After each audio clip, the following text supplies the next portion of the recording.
What's going on, y'all? It's Greg. Greg said it. Back with inspiration, motivation, nighttime edition here in the vehicle. Y'all, Colorado is that team right now. They're doing some weird stuff going on. I'm gonna tell you with that whole Boise State situation. I don't know. They're trying to slide them in. I thought originally when they put things out, they said it would be four of the champions and then, one of those group of 5 teams. But I don't know what they're doing. But it's looking weird on how they position it. I don't know if they're trying to bump somebody out with Boise State, possibly. I know Colorado is one of them teams they see sliding up. So, they're shifting things around. I know Colorado moved up from 17 to 16, just one spot since their win against Utah. And I know they're going to leverage everything that Colorado do with you not being a ranked team. Because there ain't no ranked teams left, so you can't do the ranked team thing. So I don't know. They know that Colorado's headed towards that championship. And even possibly by the time you see BYU, they could be ranked or unranked. Who knows? If they go and mess around and lose to Arizona State, which is possible, and then Colorado catch them, they won't even be in the playoffs. So it's like you want teams to be at their best, but then they use it against them. But either way, Colorado is playing better ball, but they haven't peaked yet. Colorado's a team that is very scary. Like I said earlier, you haven't seen the live I did earlier today. Go check that out. Colorado is a team that can beat you at half throttle, really. They're not at their best. They're not playing their best ball. They're clearly not playing their worst ball, but they're not playing at their full potential. They beat Utah 49 to, I believe, 24, something like that, and 27. I don't know why I'm getting confused, but scored more points on them than anybody has all year. And Utah was considered the top defense in the conference. And they've always been known for the defense, but Colorado ran that score up, and Colorado took their foot off the gas a few times. They had a slow start. But it's interesting that for the first time, they put up 21 points in the fourth quarter. Usually they pretty much died down by then, or just more even. But they finished off really strong. And they didn't start off the worst than we thought, because they did start off with 14, but the middle was just like 7 points in the second, 7 in the third. And we went over some of those stats earlier. But what that says to me is Colorado could have put up 60 against a very good team. They only had one special team touchdown. And really, if you think about it, yeah, they had some turnovers that helped out, but they wasn't like pick sixes.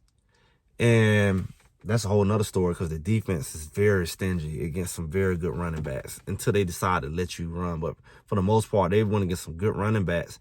And that's been the Achilles heel for some teams, especially BYU, that they just, if somebody can run, well, it's a running quarterback, just a good running back. Running back going to have 200 yards. Iowa State had that same issue, but not necessarily Colorado's issue.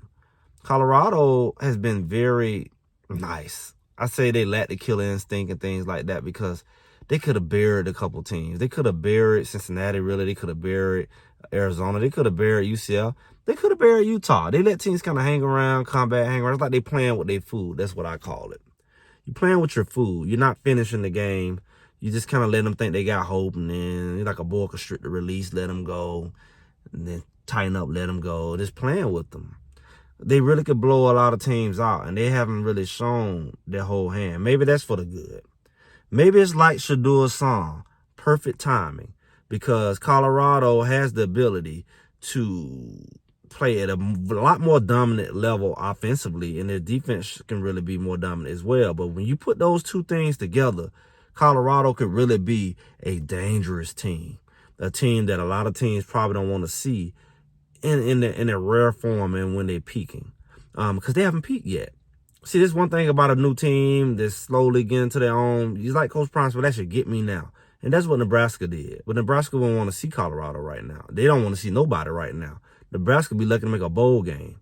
And it's not because their conference is so strong. It's just they're that inconsistent. They played up for Colorado. And if they had played up for everybody else the same way, maybe they'll be in a better situation. They got a challenging conference. But doggone it, they not who they thought they were. But Colorado is not who other people thought they were, but they are who we thought they were. You go look at my content, I said Colorado's going to be exactly here. Pretty much, when you look at their record and how they play, and how the defense is playing, and how the offense is turning out competition-wise, it's just hard to keep up with them. They have so many weapons. They have so much firepower, and the defense is very stingy. Got some very good pass rushers and some hard hitters at that second and third level. They cover pretty well. They're a pretty solid team. Nobody is really dominating like that. The SEC don't have no booger bear. They all have taken L's, and they all are beatable. Same thing with the Big Ten. Oregon's feeling themselves, but I think Indiana and other teams will get them. You say he ain't played nobody. Some of these teams like Oregon ain't played nobody. Some of these SEC teams are going into the cupcake mode the last couple games. I don't know how it would help them to get somewhere, but not help Colorado when they say they're not playing ranked teams. They're worried about Colorado. And it's very encouraging, like always, because timing is something. It shows you just keep grinding, you keep doing what you're supposed to do. It can pay off. And you may have a slow start, and people may doubt you, but in time, they're gonna figure that thing out if you just keep producing. That's what encourages me. That's what the consistency and all that stuff is so important, because you don't know how things gonna turn out. Colorado didn't know all these other teams gonna lose, and they've been in good position for the last couple of weeks, but they in an even better position. BYU just went and took an L to Kansas. You go handle Kansas like you're supposed to. BYU may take another one. We don't necessarily care about what BYU do at this point. It's about Colorado doing what they need to do, and then they figure it all out who they play, whether it's BYU, Arizona State, or whoever lingering around. But if they do their part, they're great. But that all comes with consistency, and it's all coming together. All the other scenarios are coming together. You ain't got to worry about everybody else's part. You just do your part. And that's what Colorado is right now. Do your part, and everything else come together. I think that song's almost going to be prophetic.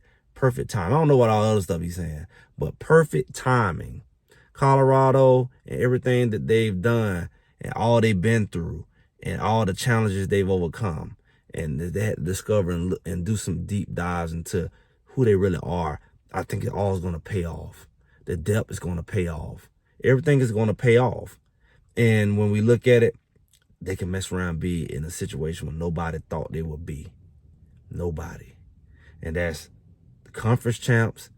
And, man, they get in that playoff. They're a dangerous team because they ain't played their best football yet. And if they're healthy and more healthy than you, especially when it comes to pass rushing in the trenches, man, it could be a problem because everybody ain't as healthy, and they don't have the depth to deal with the health as you play in a deep playoff-driven season. When you look at the fact that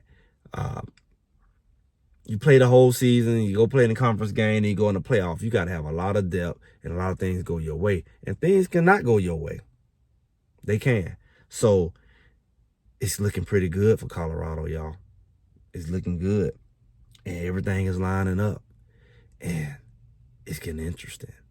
It's probably get more interesting than even some of us predicted. We predicted the regular season schedule, but when you add that playoff component, it takes a lot of variables to go right.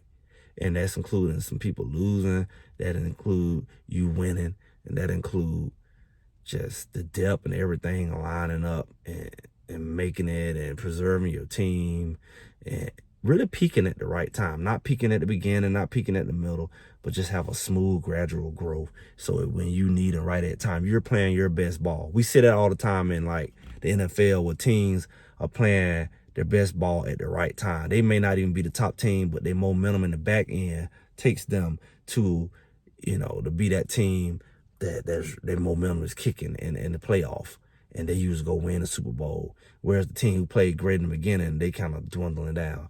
And it's kind of like that's what we seeing with the Iowa States and the BYUs. And, man, some of the other conferences we're not paying attention to. But we will see. So, y'all buck up. Make sure y'all like, share, subscribe. And, man, as always, I'll talk to y'all soon.